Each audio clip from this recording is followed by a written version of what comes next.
Hi, my name's Ilma and welcome to my channel. I've been posting Christian blogs 13 straight years every day. Today I'd like to share Romans 6 verses 12 to 18. Here's the word of God. Let not sin therefore reign in your mortal body to make you obey its passions. Do not present your members to sin as instruments for unrighteousness, but present yourselves to God as those who have been brought from death to life, and your members to God as instruments for righteousness. For sin will have no dominion over you, since you are not under law but under grace. What then? Are we to sin because we are not under law but under grace? By no means. Do you not know that if you present yourselves to anyone as obedient slaves, you are slaves of the one whom you obey, either of sin, which leads to death, or of obedience, which leads to righteousness? But thanks be to God that you who were once slaves of sin have become obedient from the heart of the standard of teaching to which you were committed, and having been set free from sin, have become slaves of righteousness. Romans 6:12 to 18. Here's my poem. Slaves of righteousness. Because Jesus died for us all, should we continue to sin? We have been brought from death to life in order for us to win. Sin has no hold on us anymore since we are no longer under the law. The free gift of grace has made us now slaves of righteousness. Here's my commentary. What is a slave? According to an AI resource in the Bible, slave often translates to the Greek word doulos, which can mean a servant, a bond servant, or even one who willingly submits to the will of another. In Colossians 3, we are given a clear idea what is expected of slaves. They are to obey their earthly masters in everything, and they are to do it not only when they are being watched, but even when they aren't.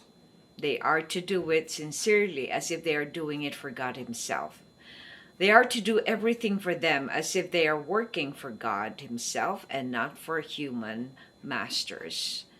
There will be a reward for all those who obey this. An inheritance awaits them. In verse 16, Paul cautions the Romans that if they become obedient to anyone or anything, they become slaves of that person or thing.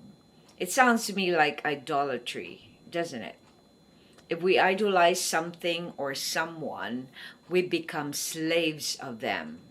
We are cautioned against these things, since we are now slaves of righteousness when Christ died for us. Reflection. What would a slave of righteousness look like in our world today? Well, in verse 12, it says there that they do not sin and obey the passions of their body. In other words, they are modest. They do not. They're not loud. They are not calling attention to themselves. They are not uncontrolled. They have self-control, right?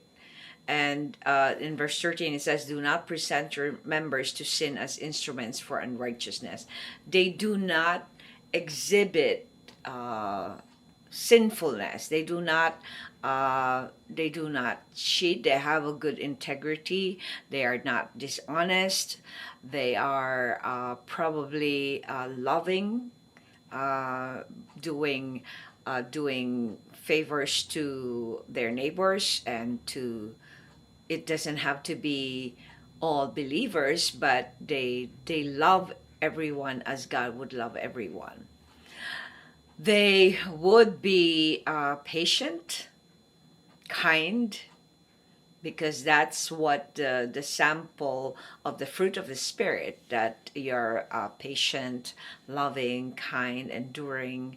You have good, you have goodness and all those other things that's mentioned in Galatians 5. So a slave of righteousness is someone who will not tolerate evil. So in Psalm 1, we see that they do not associate with people who are evil or who do wicked things. So they may know them, they don't have to be judgmental of them, but they do not associate or yoke with them. So those are the things how would a slave of righteousness would look like. Thanks for watching. I hope you check my website at ilma'S.com for artworks, photographs, and a copy of this blog. Please subscribe to my channel on YouTube so I could make more videos and give you the Word of God. And if you haven't already, check over 4,000 videos I've done over the years I've been doing this daily. Just type on YouTube or Google search ILMA'S Poem Devotional. Have a wonderful day.